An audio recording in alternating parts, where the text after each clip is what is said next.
Nimeambiwa mtakuwa na uchaguzi. Niwatakieni uchaguzi mwema. Chaguane kwa haki. Chagueni wale wenye sifa ya kufanya kazi yenu.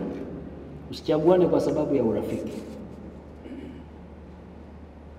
Taasisi kama hii inayokusanya watu kutoka kwenye makundi mbalimbali, kuna kasumba ya kuchaguana kwa concept ya belongingness badala ya capacity, kwamba sisi tulio kwenye wizara tutachagua wa kwetu, ama sisi tulio TAMISEMI, na bahati mbaya sisi ni wengi, tutachagua wa kwetu, ama tulio kwenye taasisi za serikali tutachagua wa kwetu.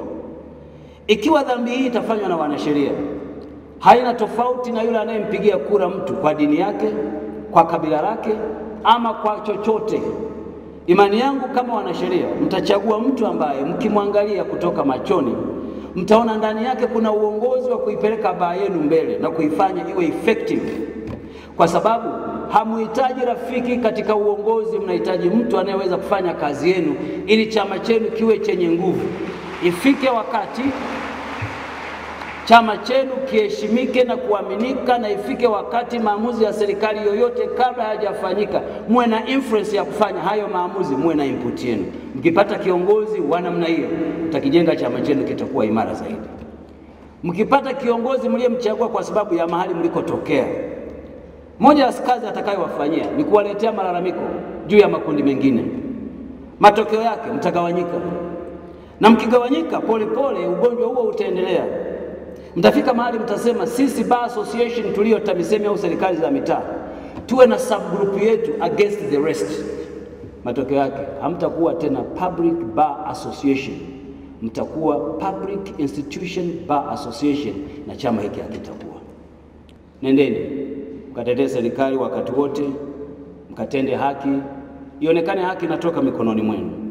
Kama alivyosema msemaji mmoja aliyetangulia, ifanyeni haki kuwa rafiki yenu, ni asio rafiki wa mtu bali rafiki wa haki. Kila anayetoka mbele yenu atoke na tabasamu kuwa haki nimeiona ikitendeka.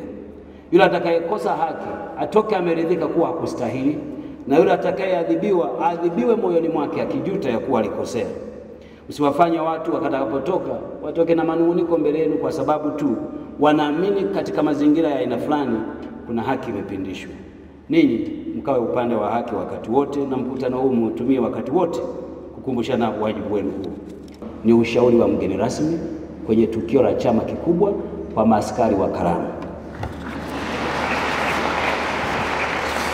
Habari hii inatokea jijini Arusha, inahusiana na hoteli ya kimataifa ya Parrot Hotel. Hoteli hii ina hadhi ya nyota 4 ya ukweli iliyopo Kaloleni jijini Arusha. Jengo lake ni la ghorofa lenye floor 13, vyumba 116 vya kulala vyenye hadhi tofauti tofauti. Hapa kuna executive suite, junior suite, executive, standard bedroom, double deluxe na twin bedroom. Parrot Hotel ndani yake ina migahawa miwili. Mmoja ni maalum kwa ajili ya kupata kahawa za aina zote. Sehemu ya pili ni ya kupata chakula pekee. Hapa kuna bar maalum yenye swimming pool iliyopo floor ya 3. Kuna kumbi za mikutano kubwa 2 na kumbi ndogo ndogo kwa ajili ya vikao. Katika Afrika Mashariki, Parrot Hotel kwa sasa ni hoteli ya mfano kutokana na ubora wa huduma zake.